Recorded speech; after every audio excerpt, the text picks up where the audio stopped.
So there's actually some pretty good news out there in the latest round of polling for the Democrats running for president as we head into the primary and caucus season in just a couple weeks here. And that good news is that it's still anybody's race. I know we see the polls out right now. I think the aggregates have Joe Biden ahead by 6 points over Bernie Sanders. Those two have pretty much maintained those top two positions. Occasionally Elizabeth Warren goes in there. She's taken the lead at points, but she's dropping again in the polls. Buttigieg kind of holding steady in single digits, but still in fourth place. Everybody else below that, single digits with really not much of a shot. Or do they? Because here's the thing that these new polls found out, and there were 3 different polls conducted that all found similar things. You had an NPR PBS NewsHour, a Marist poll, and a Quinnipiac University, and of course, a USA Today Suffolk University poll. So we have 4 different polls, not just 3. But what they found is astonishing, and that is that close to 70% of Democrats in this country have not made up their mind about who they're going to vote for in the primary. And of the roughly 30% who have decided who they're going to vote for in the primary, roughly 60% of the 24% to 30% say they don't know if they're going to stick with that person, meaning they are open 100% to changing their minds. So basically what this means all put together is that most people, with the exception of maybe 20 to 30%, know who they're going to vote for. Everybody else is up for grabs. So why is that good news, right? Because that could mean Biden could easily win this thing with, 70% support.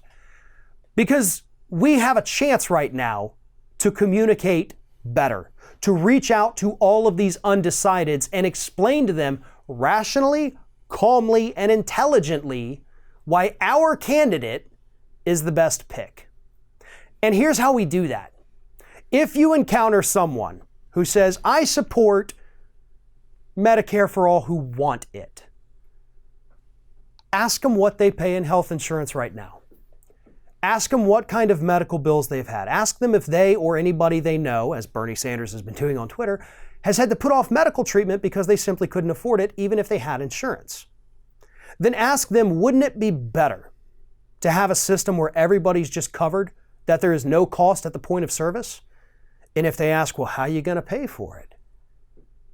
Say, well, first and foremost, the Medicare for All program is going to reduce overall costs. It's going to eliminate waste, fraud, and abuse.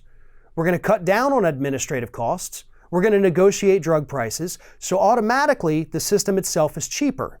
Now, cheaper doesn't necessarily mean that's how we pay for it, but then we do pay for it with things like a wealth tax. We pay for it with a payroll tax. We're going to have to do that, and that's okay because it's still lower than the premiums we're paying now. For those who can't afford that payroll tax, hopefully they will be exempted from it, and we make up for that with a wealth tax. We cut the budget on some wasteful programs. For example, our $738 billion military budget could be cut in half and still be the highest military budget anywhere on the planet and give us plenty of money to get this program kick-started. That's how you address those.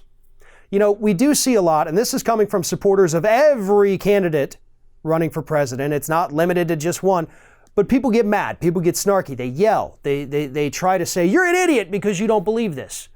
That kind of language and rhetoric, I don't care who you're supporting. We've got to kind of put that aside right now. Probably for longer than just for now.